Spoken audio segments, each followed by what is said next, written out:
Hi, this is Carrie Brownstein. This is DJ Premier. This is Darren Aronofsky. You got the RZA right here. Rose McGowan. Radiohead. Aisha Tyler. Tribe Called Quest. Fred Armisen. Prince Paul. Javier Munoz. Seth Meyers. Frankie Cosmos. Flying Lotus. Hi, we're Chaim, and you're listening to the Talkhouse Podcast.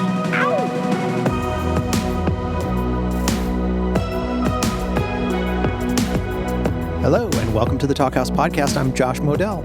On this week's episode, we rounded up a pair of friends who deeply admire each other's playing and songwriting, and who ultimately met because of a different episode of the Talkhouse Podcast, Vile and Julia Shapiro. Vile first came into music fans' consciousness as part of the war on drugs, though it wasn't long before he decided to dedicate his time to his solo material. He's released a string of incredible albums since, including 2013's instant classic Wakin on a Pretty Daze and 2018's Bottle It In. As you'll hear in this conversation, he's been hard at work writing too many songs for a new album. In 2017, Vile collaborated with Australian singer Courtney Barnett on an album called Lotta Sea Lice, and it was Barnett who turned him onto Julia Shapiro and her band Chastity Belt. When Barnett and Shapiro chatted on this very podcast back in 2017, that sealed the deal for Vile, who became a huge Chastity Belt fan, an eventual friend of Shapiro's. Now, Chastity Belt, which started life about a decade ago in Washington State, has released 4 powerful albums over the years, most recently a self-titled set in 2019. But the occasion for this conversation is actually Shapiro's second album as a solo artist. It's called Zorked, a word that means kind of what you might think, extremely stoned or maybe just completely out of it. That's how Shapiro felt after moving to Los Angeles at the beginning of the pandemic, where her social circle was smaller and the world kind of closed in on her. The result is a weird, incredible set of songs Shapiro co-produced with her roommate Melina, a.k.a. J. Som. Check out a bit of the atmosphere she created on this song, Death 13.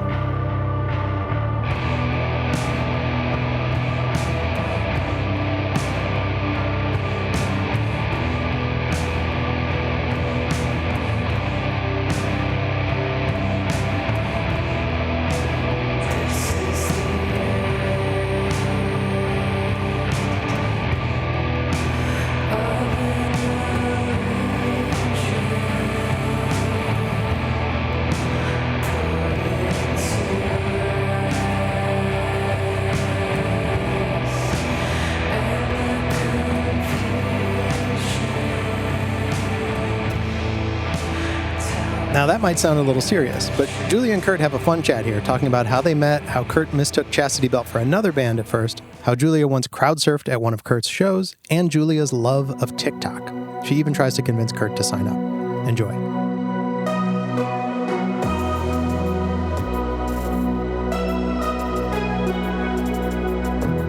Are you just like in Philly now at your house? Yeah, I've been recording with Rob Schneff the last 2 weeks, like nonstop. Love it. How's Rob? Rob's great. For people who don't know who Rob Schneff is, he's the Los Angeles, I guess you could say he's a producer. Big time producer. Yeah, he's having a great second wave of his career, thanks to me.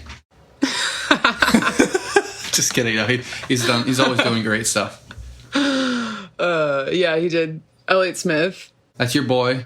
It's funny, I probably never would have, but once, the first time we jammed together, because we have a side band, let's say that, right? Yeah, our side band, yeah.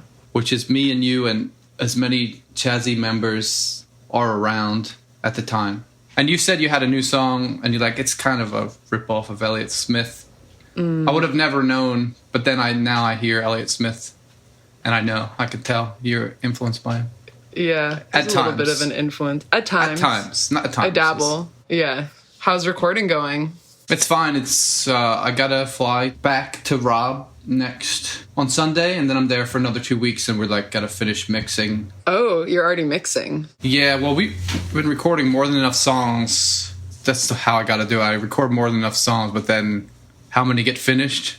Who knows? Then it's it just goes on and on until the deadline. And yeah. It's hard to finish any of, none of them are finished, it feels like. But whatever. I'm excited to hear them. I heard a couple. I'm excited to show you. Yeah. I would say that Chastity Belt is probably my favorite modern band. It's weird, but it's true. That's so nice. I listen to your solo music, and I love it too. I want to know more of the other members' solo projects, but let's just say me and you connect because you seem like you're the boss in a way, and I'm the boss. There's no question I'm the boss. We're both like boss bitches. Yeah. Yeah. So I listen to all your albums, but maybe it's because it's the one that Courtney turned me on to. I used to spend so much time alone. I go to that record all the time. The lyrics are so funny but deep. Like the music is so good. The music is just like deeper than you realize at first, and then I think it's just deeper to me. It connects to me. It's weird. I'm glad you like that one. I know, like, you've like sung. What are some of the faves? Like, Different Now for sure. And the first three are just the first three on the albums, and I think they're all almost equal. Like, but the first three, it's hard. You know, like usually people will have like the first song. It's hard to get past and then you get to know the album. But you have like three in a row. They're all just bangers. Yeah. I honestly haven't revisited that album in a while. Maybe it's time. I think you'll realize it's a masterpiece. Do you ever listen to your old albums? Yeah, actually, I do. I do listen to my album. At the start of this pandemic, I was going back to certain albums. I'm still really proud of my last one, actually. Oh, that song Mutinies. It's a great one. Crazy Time Signature. But yeah, This Time of Night, that if I had to pick a favorite, that's my favorite. Yeah. We know you love that song, so we played it when we were in Philly last time. Fuck. I was stoned on edibles. Yeah. Which is a new thing for me. I quit drinking before. I knew, like, when the last record that we're talking about, Bottle It In, when that came out, I was like, I gotta quit drinking before this or I'm dead. You gotta bottle it in. Yeah, not exactly. I don't mean physically dead, but it would have, oh my God, it was getting, anyway. Yeah. So I picked up weed-ish again. I'm still such a lightweight, but I remember at that show. Yeah, you were like floating. It had been a while since I was at a DIY crowd, and let alone my hometown. You were like, thanks for coming out and something. And then I heard like in stereo all these like sort of indie, and they're like, oh, thank you for coming. Oh, and it was just, all of it was making me laugh. The crowd was talking. The First Unitarian Church, it was a long time since I was there. Yeah, that was the only time we played there. Philly's kind of weird for venues. Like, I feel like we always play DIY spots when we go there. The last time I played there, they just opened an opera house, and it was pretty big. We played around the holidays of whatever that was that it came out. December 2018. And that was a big venue. It holds 3,000. We played like a bigger place when we played with Courtney there, but I can't remember the name of it. Oh, you played with Courtney? That's awesome. I mean, it makes sense. Of course you did. That's how I know you. I got turned on to you first through this exact pop. Right. Courtney interviewed you, and that was cool. And then I was in Portland at the time. I was like on that. I convinced Fred Armisen to let me be on Portlandia, so I was like in the hotel in Portland. And at first I misheard. I was kind of drunk, and I thought it was. Actually, other people mix this name up too because it's like it starts with a CH and it ends with a T. And I got mixed up and I turned on Chairlift. You know Chairlift? Yeah. And that band, I know like that one song. Yeah, the one song is what I heard. Yeah. I was like, it's like, I got some frozen strawberries or whatever the hell it is. For you. Yeah.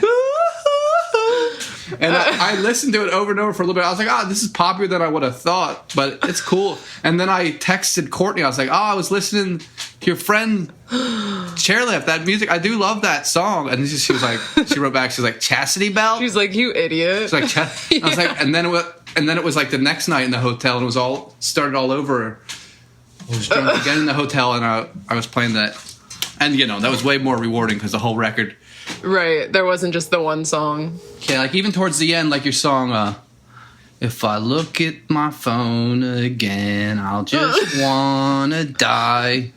Aside from that, I feel all right. Oh, you like that one? I wrote that song in bed. That's the only song I've written. Like, I just was like lying in bed and it came out like one morning. I could feel it. And the chords are so good and it just like fades in. I was on my last trip to LA when I was recording and I was driving to visit friends down by the beach on the weekend, and that song like came on.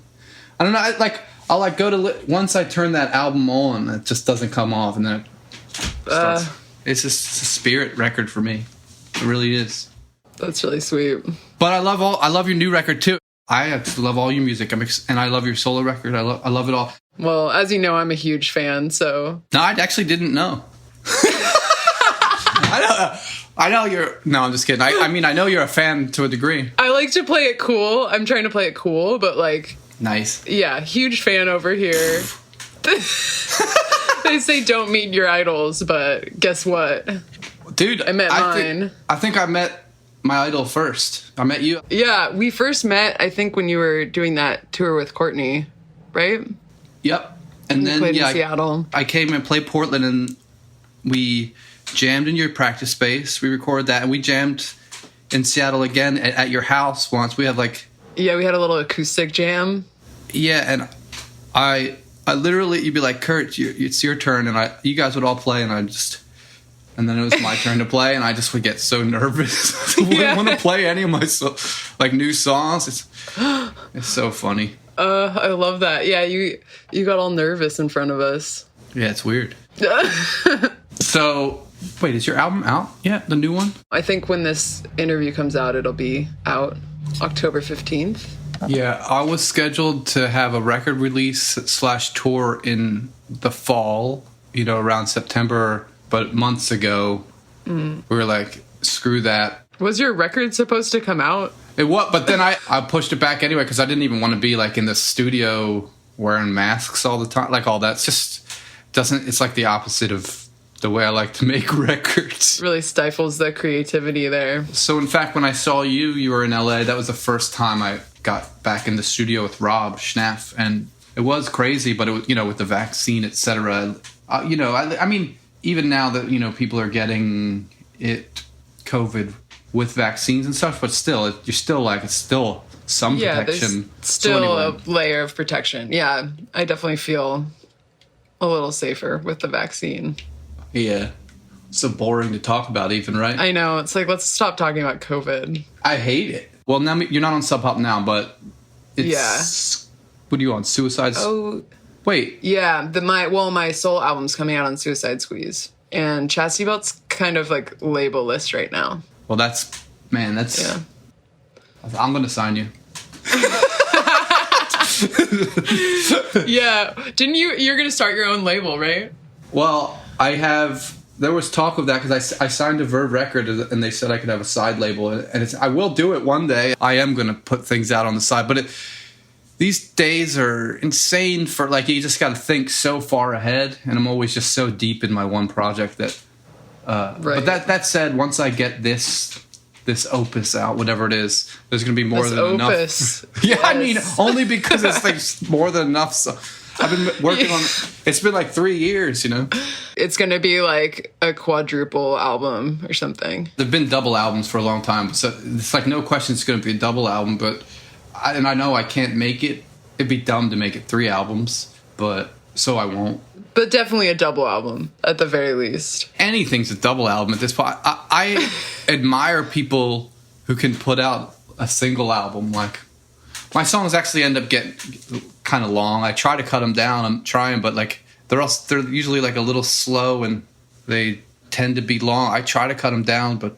You have the long jammers, and that's what I like about your music. It's just like every song you like want it to go for 10 minutes, We're trying to get it all to fit on 2 records. Sometimes it's tricky. Yeah. I don't know. Why not do 3? But there's a whole, like, they say there's a shortage of vinyl. Everything's been doomsday for a year. Everything's like, oh, nowadays with this and that. Like, ever since, like, Trump happened, like, he just changed the game. So everything's, like, turned on its side. Everybody's like, yeah, well, now, today, with this and that. Everything's just like everything's a downer. It's like everything you want to do, there's like some kind of downside to it, or like some reason why you shouldn't. But you know what it is? It's fucking internet and the phones and everybody. Every opinion is on your periphery times a million every second. But that, even what I just said, is more of the same exact talk we're talking about. It's just the phones. Technology these days. But there was an awesome quote from you. Talking about TikTok, though. Remember hanging out at that party? You're like, but there's so much great, really good stuff on it. Oh, yeah. I think I was going through a TikTok phase when I was hanging out with you last. I lose my mind on TikTok. Like, I get a little high and then you can't stop me. Like I'm in the zone for like 10 hours. Just, I have to be careful when I open TikTok because you don't know if you'll ever come back to reality. Yeah, I would say you and Courtney are like, you're like both like 10 years younger than me. And so you're my new friends that kind of grew up with devices, your whole life. But with you, it's natural. But with me, it's more. It gets more dark into my periphery. No, I mean it's dark for me too. Still love TikTok, and I think you would too if you got on there. I better not. There's some good stuff on there. There's like a monkey that opens packages. Doesn't that sound enticing? A story that sort of reminds me of that is like, did you happen to see? And I hate TV like this, but somebody convinced me to watch it because. Like, speaking of modern times and modern figures, like few could argue that Miley Cyrus is like at the top, you know what I mean, of that world or something. But I do love her. I love certain songs, especially, and she's got crazy star power. But then I had just met her sort of at a Primavera. I wanted to meet her, and me and Liz Fair were in line to meet Miley Cyrus, like two equal fangirls, like both trying to meet Miley, and we met her. And then anyway, she was nice. I got to tell her this funny story about how I met her dad. But aside from that, a few days later, my friend Shira, who from my label, she said, "Oh, you got to see the Black Mirror with Miley Cyrus." Did you see that? Yeah. Okay. So I was delirious on tour in Europe, listening to lots of Chris Cohen, who you turned me on to. He's great. Like, I kept feeling like I couldn't breathe on that tour, all these things. Like, I guess they probably panic attacks, whatever. Yeah. But then I was convinced to watch her episode. It came out just right after I met her. So, but then I was exhausted and I smoked some really strong weed on a day off in like Sweden or something. And then, like, sure enough, once that robot started talking, it just, like, went straight to my heart. And I was like, it seemed so bigger and scarier than it was. And then, sure enough, I went to the hospital. I thought I was having a heart attack and a nervous breakdown. You overdosed on weed? Yeah. Well, and Miley Cyrus and Black Mirror. I love, you're like, oh, it's my day off. I'm going to get high, watch Black Mirror. Did not end well. I can't watch that kind of stuff. And that one's so campy, too. If you saw it just, like, maybe, like, not high, I think that you would have probably had a little giggle, Would have been a very different experience. At first, I thought it was awesome. And that song she played at the piano, I thought it was awesome. But, yeah, once that robot started talking, it just triggered too many real things. I don't know. Or things you don't know if are real, but, like, paranoia. Paranoia runs strong in my family, actually. I go through little, like, bouts of, like, crazy anxiety like that. And so it's hard to, like, kick something like that when you're on tour, You're just, like, stuck in a weird headspace, usually. You had to cancel the tour, right? I mean, I don't want to bring up... Yeah, I've been there. I've had, like... It was just, I guess, one tour that we had to cancel because I was just, like, not in a good headspace at the time. Oh, shit. You seem great now, though. Oh, I'm flourishing now. But I also haven't been on tour in a while. No, I'm doing great, actually. Yeah, I'm spending the summer in Seattle and living with my friends in this punk house. And it's just been really fun. Yeah, you told me you're having a renaissance, your renaissance again in Seattle. Yeah, totally. My Seattle renaissance. Feels good to be back. LA, the weather's nice and all, but... I think I'm underappreciated there. Yeah, that's crazy to me because when I went there, you're the first person I called. That's sweet. That's a nice thing about LA is more people come through there and visit. I don't get as many people visiting Seattle. You played one show with us in Australia and you crowd surfed. Yeah. Remember that? During Pretty Pimpin'? Yeah. And I was singing and I stopped. You had to stop singing. During Pretty Pimpin', I was like, Wakin' the when I saw what was happening, because it was like a small crowd. And then I was like, wow, somebody's crowd surfing, and it was you. It was like a really inappropriate time to crowd surf, but I just thought it would be funny, you know? It was funny. And then you were saying you like saw someone crowd surfing. You were like, what the hell? And then you noticed it was me, and that's when you like lost it. Yeah, exactly. Yeah, that might be like the last time I crowd surfed. I should pick it back up. Maybe next time you see, I play. Yeah, next for Vile show, I'll crowd surf again.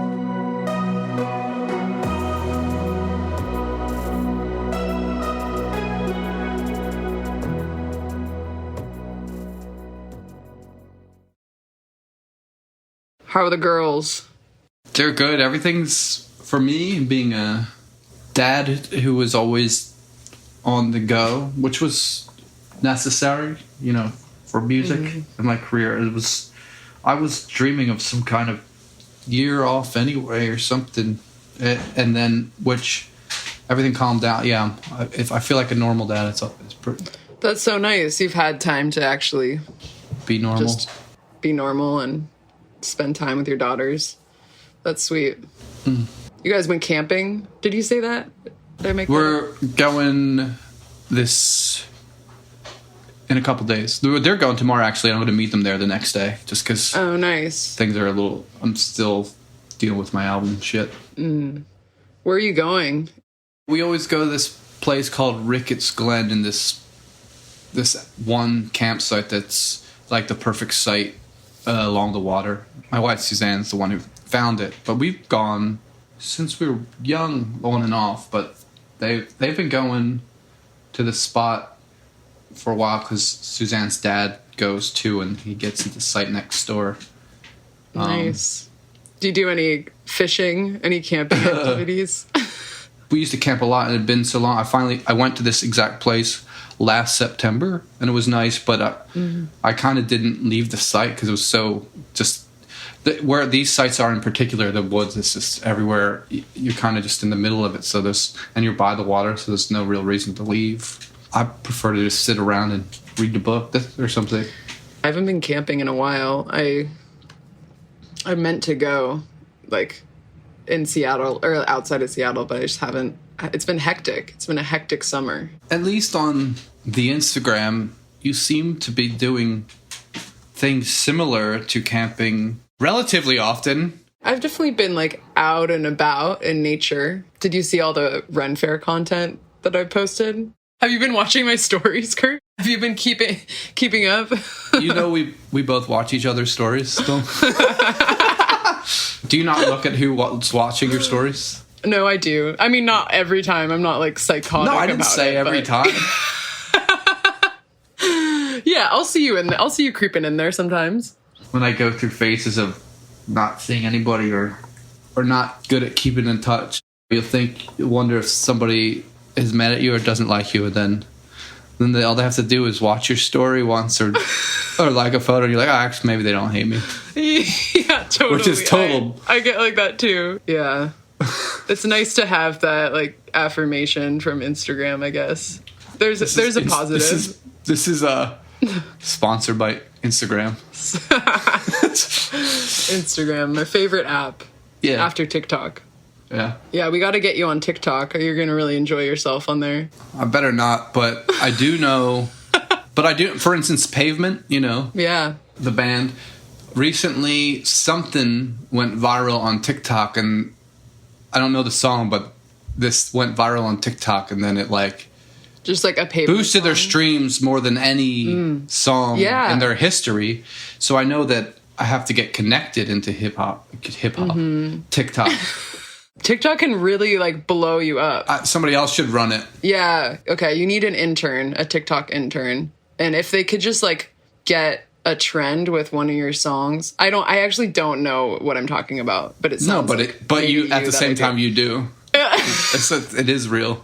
Yeah, but I'm not a Zoomer. Like, you should get a Zoomer to run your TikTok. They What's really a know Zoomer? what's up. Gen Z. What's that? What's Generation Gen Z? Generation, yeah. Yeah, I get it now. That's what a Zoomer is? Now you know. But anyways, you need to get, like, a dance going with one of your songs that everyone does, and then it becomes a trend on TikTok, and it'll blow up. I could see you going viral on TikTok. How about your latest video is like very AI looking crazy? Yeah, I found that animator on Fiverr.com, which is just like a site where you can find people to do anything, like people around the world. I'd been looking for animators for a while, just like through friends, but everyone was so busy and animating takes a really long time.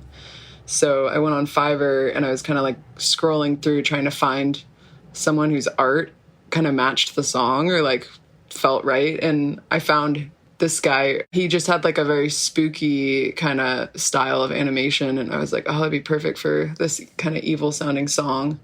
And then he, I guess, was a Chastity Belt fan. He was like, oh, wow. I know your music, which is so cool. Based in Turkey. And he did a great job.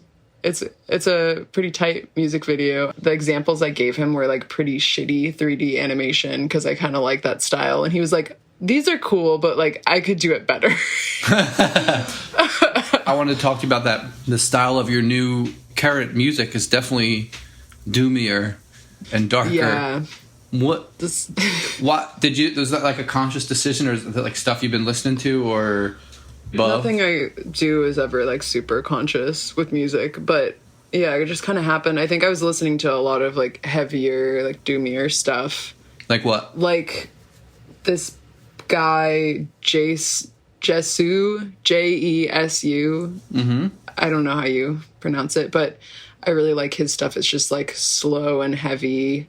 And then I got really into the last Dive record. Do you know that band Dive? Mm-hmm. Yeah. I really liked their last record, and that's all pretty like heavy and slow. And that's just kind of the mood I was in like mid-pandemic. I was just listening to a bunch of that stuff. So I think it kind of came out. I mean, not all the songs are like as dark as the one that I just released, but I like that. No, you do have like also a really pretty acoustic finger picker one. I like that one a lot. My folk song. I think I sent you some examples of my I can sing like in a kind of like old woman voice. That was like originally like kind of my like jokey folk thing that I do where I sing like in an old woman's voice. Oh yeah, I remember that. It started as one of those songs, and then I was like, you know what, this is like actually a good song. I have a couple like legit recordings of like my old woman project that I think are good songs, and I'm not sure what to do with them. I wanted to like put out a whole record but like only have a few copies with like kind of tattered sleeves just to make it look like it's like old timey, and like I want it to be like mysterious, like no one knows that it's me. I think that's why I connect with you and Chastity Belt. Like it was funny because Courtney turned me on to you, and there was like a minute where like I wanted to play with Courtney because for like maybe a couple of years, not forever, I wasn't paying attention to any modern music, and then Courtney's song "Depreston" really hit me. You know, it's just like a classic, and it's a great one. And then she turned me on to your stuff, and it was like, yeah, but we're also American. Yeah, it's like this other.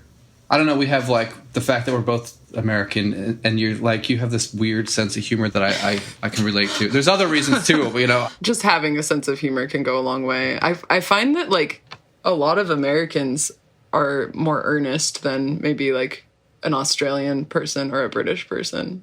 I just feel like the interactions I have like day to day in England are like more like banter and like everything's a joke. Whereas really? Huh. In the States, I'm like getting a little less like people take things more seriously. My bandmate Rob had to tell me that because I'll say things deadpan and people just don't even they don't know get it. Yeah. That I'm joking. They just think I'm being a dick, you know? Right. But I'm like, maybe I am, but I'm also being funny. Yeah, well, I feel like people in England would understand that. Like, because their first instinct maybe is like, oh, everything's a joke. But have you heard that Chastity Belt song, Joke? Oh, yeah. Joke! Yeah, that's early. That's raw. That's raw. How long has Chastity Belt been a band? Like 10 years or something. Yeah. And you met in college? We met in college. We didn't start like seriously playing shows until after college, but we played college shows, and we came out to Seattle a couple times for our like big Seattle debut. playing some real shows in the big city. But yeah, we played at like frats and house parties in college, which was like a nice intro into playing shows. I don't know if you've heard it, but like our first EP, which I think is on Bandcamp, still, called Fuck Chastity Belt. Okay. We recorded that our senior year of college with our friends in the band Dude York. And they were like, we'd love to record you, like come out to Seattle. So they'd already graduated from Whitman a couple years earlier, and they were just like early fans of Chastity Belt, really like hyped us up. But yeah, so we have like we recorded 4 songs, and then No Regrets, I think we recorded our first year living in Seattle. That's the thing, like, it also intrigues me about you guys is that, like, in my world, I feel like bands, I don't even know how they last, first of all. You guys, you're all old friends, and I don't know. I don't know it's like a marriage. Do you get along usually?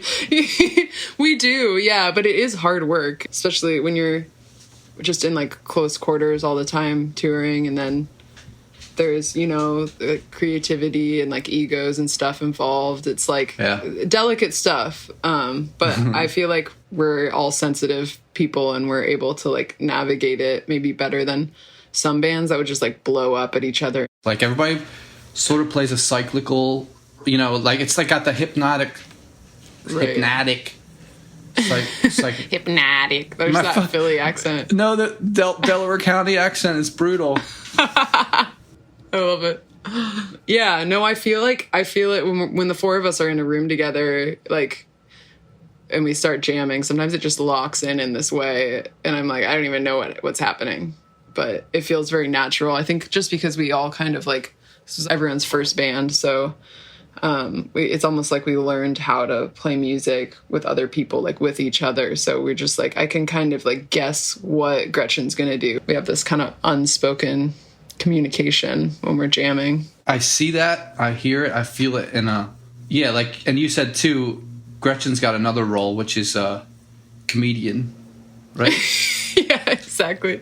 Yeah, she's the Charlie like, Chaplin. If you go through like all of our music videos, I think she's just like the one doing like physical humor in every single one, and a lot of them she falls on her face. She's sort of like your personal clown in particular. She's my jester, my muse. Yeah, she'll do anything that I ask her to. Like, I'll be like, Gretchen, go do this thing so I can laugh at you. Like, she'll just do it. I made this whole video. We went out on like this rowboat. Lydia's parents have this like cabin on the water, and there's like this beautiful view of Mount Rainier. And I was like, I have this great idea for you rowing a boat, and like every time you row, you fart, like a fart comes out. And so I just like told her to like act like she was farting each time she rowed, and then I edited it together. Have you seen this video? Yeah, it's you like sent it to me. It's like your proudest. Yeah, it's your masterpiece. It really is. It's my greatest achievement. It is. What can I say? Yeah, hire me on to edit your TikTok videos. But yeah, then I was going to say, and Lydia sort of has, well, you both can tap into this, but Lydia does a lot of the cyclical guitar riffs, right? I mean, you both do, but she's got this, if you were supposed to say someone did it, the cyclical thing, it's her, and it's very important. And you guys play off each other in that way. Because when we've jammed, I've seen you both sort of do that. And then what I was going to say about Annie is that she, like, when I just knew I loved your music. I couldn't hear all the parts, but I would see Annie, like, she doesn't sing in the band, right? Not really. Not really. She'll do, like, backup vocals and stuff sometimes. She'll do sort of, but she, like, sort of does this dance, like... Yeah. I don't know how she does that. And I couldn't necessarily hear the bass, but then, like, these days I listen to the bass a lot, and it's just like everybody has an equal role, but let me just say that's like such a huge part of the music, the bass. She's grooving. And she's like she plays violin, which I didn't know, and then I heard her sing on something recently, and we heard, and we're like, wow, she's got perfect pitch. Yeah. Like, she's like, she's a great singer. Crazy good musician. Like, more than any of us, because she grew up learning violin and like is really good at that, and then it kind of transferred over to bass. Really works. That's all. That's all I'm saying. Yeah, we started kind of doing that more on the last couple albums where like Lydia and Gretchen would bring songs to the band and Gretchen and I would like switch around playing drums, and it's fun doing it that way because it still sounds like Chastity Belt, but it's a little different, you know? Okay, so I didn't even realize that. So in the early ones, it's all you. In the early Chastity Belts, it's all you singing. On the first album, I think it's all me, and then the second album, Lydia has the song Lydia. Mm-hmm. And then, yeah, the third album, I think we've got like some Gretchen and Lydia songs too. Fourth album, Gretchen and Lydia. Well, I'm going to ask you one more question about your music. When you write lyrics, which I connect to a lot, are they usually about specific things that happen to you and about specific people? Are you singing directly at... Because I feel like they seem like you are. Let's put it that way. Yeah, I would say, like, it's not always, like sometimes it can be, like, a little more vague than that. It might be about, like, a couple different people, you know? Mm-hmm. Couple different things that happen. But, yeah, and it's also kind of, like, it can be more of, like, stream of consciousness. Like, one line is about, like, one person, one thing. The next line is, like, leading mm-hmm. to a different thought. But yeah, I definitely, like, have trouble writing songs that are anywhere like outside of my own experience. Everything's pretty much based from like my own thoughts and neuroses. I love it. I can relate. Yeah. I mean, I love your lyrics so much too. I feel like you're a natural poet, you know? Oh shit. Yeah, they're just like so vibey, and it's cool to like have lyrics that like are deep in a way, but also come across so like casually, you know? Oh, thanks. Yeah. That means a lot coming from you. I also feel like before this, like this pause in normal life, I do feel like I was feeling it coming on. Like I was like, man, people are just kind of spoiled and like, or even things I would sing about. I stand by everything I sung about, but it was like getting like, what do you even sing about anymore? Ooh, to have a time to reflect. I find it hard to like not just keep singing about the same stuff. It's hard to come up with new material. And this time of night, do you say caught blind this time of night? Or what's the first word? Caught blind this time. Yeah. I catch most of the lyrics, but then after a certain moment, I was like, what is she saying? And I used to just like rhyme. You know, when you sing lyrics and you like don't think logically and you're like, and then you step back and you're like, well, it can't really be that. But I was like, kind blind this time. Kind blind. Like, yeah. It didn't make sense, but it's caught. Yeah. Yeah. There was another lyric that I feel like you were like, oh, that's what you're saying? I think we all played it together one time. Yeah.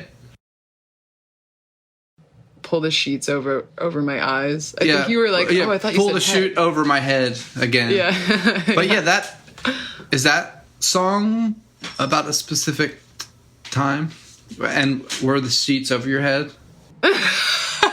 Again? Yeah. I wrote that song so long ago, but like, I feel like I was like working on that song at like 4 a.m. I was like going through something. Yeah, that song literally makes me want to cry, but like in the best way.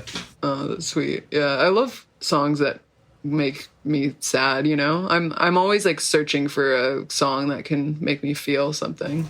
Yeah, like that John Prine kind of thing, or... That song that you did with John Prine, it's so good. Oh, How Lucky?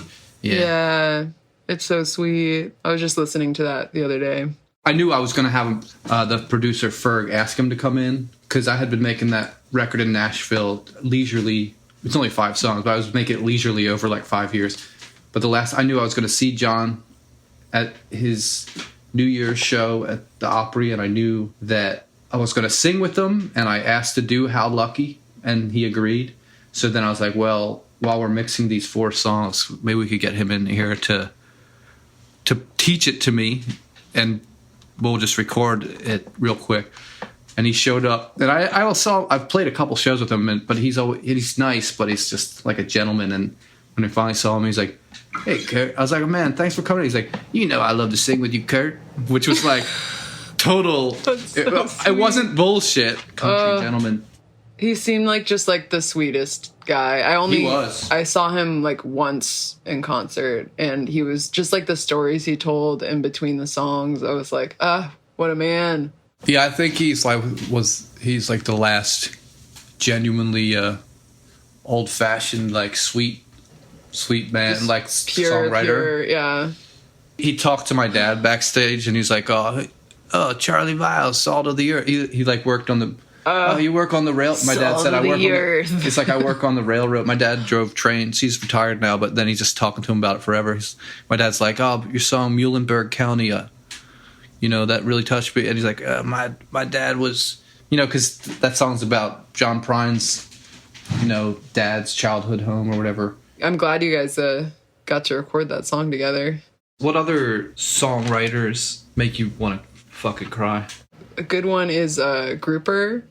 You ever fuck with Grouper? I do. Yeah. I love her a lot. That's like, yeah, if I'm really feeling emotional. Do you know her? She's not far from you. Do you know Liz?